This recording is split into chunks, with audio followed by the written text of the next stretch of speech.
तो team India के लिए कल बहुत बड़ा मैच है और न्यूजीलैंड के लिए भी, क्योंकि सेमीफाइनल में आपस में ये दोनों टीमें जो हैं भिड़ने जा रही हैं। एंड किसने इमेजिन किया था यार, 2019 में सेमीफाइनल में हम भिड़े थे न्यूजीलैंड के खिलाफ में, वहां पर हमें हार का सामना करना पड़ा था। अनफॉर्चुनेटली महेंद्र सिंह धोनी फिनिश नहीं कर पाए थे, जडेजा ने पूरी जान लगाई थी बट वो नहीं हो पाया था फिनिश। और 4 साल के बाद किसी ने सोचा नहीं था कि दोबारा ये दोनों टीमें जो हैं वो सेमीफाइनल में पहुंचेंगी और आपस में भिड़ेंगी। लेकिन टीम इंडिया के पास में मौका है कि 2019 में जो उनके साथ में हुआ उससे आगे निकले और सेमीफाइनल मैच में न्यूजीलैंड को हराएं। लेकिन आपको मैं बता दूं कि 3 ऐसे फैक्टर्स हैं जो कि भारतीय टीम को फेवरेट बनाती है न्यूजीलैंड के खिलाफ में।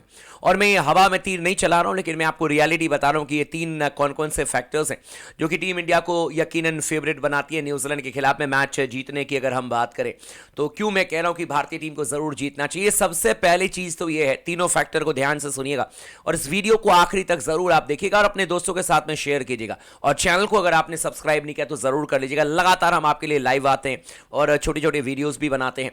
तो न्यूजीलैंड की सबसे बड़ी कमजोरी की अगर बात करें जिस पर कि वार टीम इंडिया कर सकती है, वो है इनकी गेंदबाजी लाइनअप। ट्रेंट बोल्ट के बारे में दुनिया चर्चा कर रही है, पिछले मैच में जरूर उन्होंने 3 विकेट लिया अगेंस्ट श्रीलंका, लेकिन ट्रेंट बोल्ट के लिए वर्ल्ड कप बिलो एवरेज रहा है, एवरेज भी नहीं बिलो एवरेज, उससे भी नीचे रहा है। बहुत ज्यादा एक्सपेक्टेशन थी ट्रेंट बोल्ट से, लेकिन उन्होंने उस तरीके से फायर नहीं किया है। और इस समय न्यूजीलैंड की गेंदबाजी लाइनअप देखेंगे तो मात्र उनके पास में 3 या 3.5 गेंदबाज आपको होंगे, क्योंकि एक ट्रेंट बोल्ट उनके पास में जिनका वर्ल्ड कप अच्छा नहीं हुआ, एक टीम साउदी है जो कि लिमिटेड मैच खेले, लॉकी फर्ग्यूसन है और एक आपके मिचेल सेंटनर हैं। तो ये 4 गेंदबाज हैं और ये भी 4 गेंदबाज 40 ओवर गेंदबाजी करें ये कोई गारंटेड नहीं है।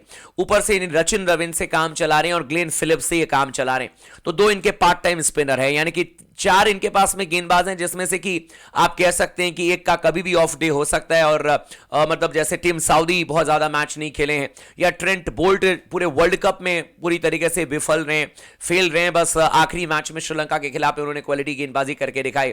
तो मेरे ख्याल से गेंदबाजी लाइनअप न्यूजीलैंड की कमजोर है, जिसका फायदा टीम इंडिया चाहे तो उठा सकती है। दूसरी चीज जो मैं आप लोगों को बताना चाह रहा हूं वो ये है कि भारतीय टीम सिर्फ और सिर्फ न्यूजीलैंड की मतलब भारतीय टीम इस बार सिर्फ और सिर्फ अपने बल्लेबाजी पर नहीं डिपेंडेंट है।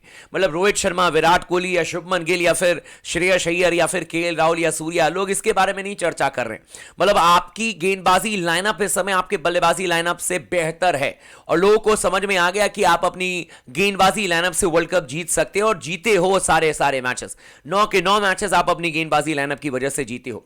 तो पॉइंट नंबर 2 है कि भारतीय टीम ना अब सिर्फ बल्लेबाजी पर डिपेंडेंट नहीं है। अगर मान लीजिए, और कहने का मतलब मेरा यह है कि अगर मान लीजिए कि आप 250 रन पर भी ऑल आउट हो जाते हो तो भी आपके पास में मौका होगा कि आप न्यूजीलैंड को हरा सकते हो, तो भी आपके पास में मौका होगा कि आपके गेंदबाज न्यूजीलैंड को पूरी तरीके से बैकफुट पर धकेल सकते हैं, क्योंकि हमारी गेंदबाजी लाइनअप उस तरीके की है।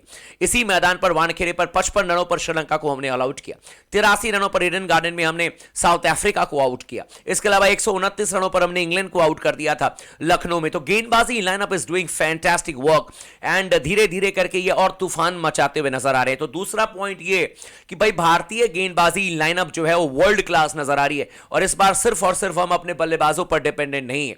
और तीसरा पॉइंट है वानखेड़े का स्टेडियम, वानखेड़े मैदान मुंबई का, जहां का एटमॉस्फेयर भारतीय टीम को बहुत ज्यादा सूट करती है।